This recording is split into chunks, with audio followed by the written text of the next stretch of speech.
Assalamualaikum warahmatullahi wabarakatuh dan salam sejahtera. Hari ini kita akan belajar tentang indeks dalam siri fokus SPM. Jadi kita lihat soalan, permudahkan yang berikut. Jadi kita boleh nampak, okey, yang ini dalam kurungan, ini dalam kurungan, yang ini juga dalam kurungan. Kita selesaikan yang dalam kurungan dahulu. Jadi kita ada 3 kuasa 4. Jadi kita buat macam ni, Okey, 3 kuasa 1, dia sebenarnya 3 kuasa 1. Kemudian kita darabkan dengan 4. Kalau kita ingat hukum indeks A kuasa M, bila yang dalam kurungan ada kuasa M dekat luar, maka kita boleh darabkan kuasa dia. Jadi A kuasa M darab N. Jadi kita boleh darabkan kuasa dia. Jadi B darab dengan B kuasa 3, darab dengan 4. Kemudian darab dengan D kuasa 2, darab dengan 4. Darab, okey, 2 kuasa 1 darab 2. B ni adalah kuasa 1 juga, darabkan dengan 2. D kemudian darab kuasa 3 darab dengan 2. Okey, bahagi dengan 12 darab P kuasa 6 darab D kuasa 5. Okey. Jadi kita selesaikan yang ini dahulu. Jadi 3 kuasa 1 darab 4 kita dapat 3 kuasa 4. Darab dengan B kuasa 3 darab 4 kita dapat B kuasa 12. Darab dengan D kuasa 2 darab 4 kita dapat D kuasa 8. Darab dengan 2 kuasa 1 darab 2 kita dapat 2 kuasa 2. Darab dengan B kuasa 1 darab 2 kita dapat B kuasa 2. Darab dengan D kuasa 3 darab 2 kita dapat D kuasa 6. Okey, bahagi dengan 12 darab B kuasa 6 darab D kuasa 5. Jadi sekarang ni kita lihat, kita ada sebutan yang serupa, sebutan pemboleh ubah yang serupa iaitu B dan juga D. Jadi kita kata kita ada asas yang sama. Okey, kita ada asas yang sama iaitu B. Kemudian kita ada asas D. Okey. Jadi sekarang ni kita boleh mudahkan dia. Okey, kalau ingat hukum indeks yang seterusnya iaitu A kuasa M. Kalau kita darab dengan A kuasa N, kita boleh buat A kuasa M tambah N.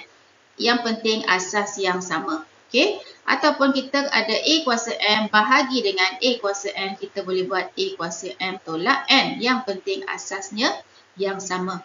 Jadi sekarang ni kita boleh, bila kita ada operasi darab, kita boleh tambahkan kuasanya. Jadi 3 kuasa 4 darab dengan 2 kuasa 2, kita kumpulkan perkali dahulu. Kemudian kita darabkan dengan tadi B kuasa 12. Kita lihat ada B kuasa 2 dekat sini, jadi kita boleh tambahkan. Jadi B kuasa 12 tambah 2. Darab dengan D kuasa 8. Ada D lagi satu dekat sini iaitu kuasa 6, jadi kita boleh tambahkan 6. Bahagi dengan 12 darab dengan B kuasa 6 darab D kuasa 5.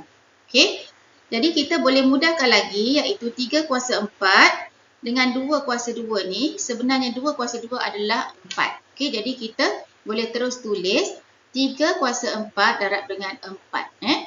Darabkan pula dengan B kuasa 12 tambah 2 kita dapat 14. Jadi kita ada B kuasa 14. Darab dengan D kuasa 8 tambah 6 kita ada 14 juga. Okey, jadi kita ada D kuasa 14. Bahagi dengan 12 darab dengan B kuasa 6 darab dengan D kuasa 5. Darab dengan D kuasa 5. Jadi sekarang ni kita dah nampak, okey, 3 kuasa 4 darab 4. Okey, yang ini perkali perkali, yang ini juga adalah perkali. Jadi kita boleh permudahkan lagi iaitu 4 bahagi dengan 4 kita dapat 1, 12 bahagi dengan 4 kita dapat 3. Jadi kita dah nampak kita ada asas yang sama dengan pengangka ni tadi. Okey, penyebut dah mempunyai asas yang sama dengan pengangka. Jadi kita dah boleh tolakkan 3 kuasa 4 tolakkan dengan 1. 3 ni adalah 3 kuasa 1. Okey. Jadi yang B kuasa 14 kita boleh tolakkan dengan 6 sebab operasi bahagi. Operasi bahagi kita boleh tolakkan kuasa.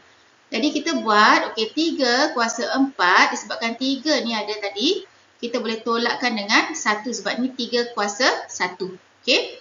Darab dengan B kuasa 14 tolak dengan 6.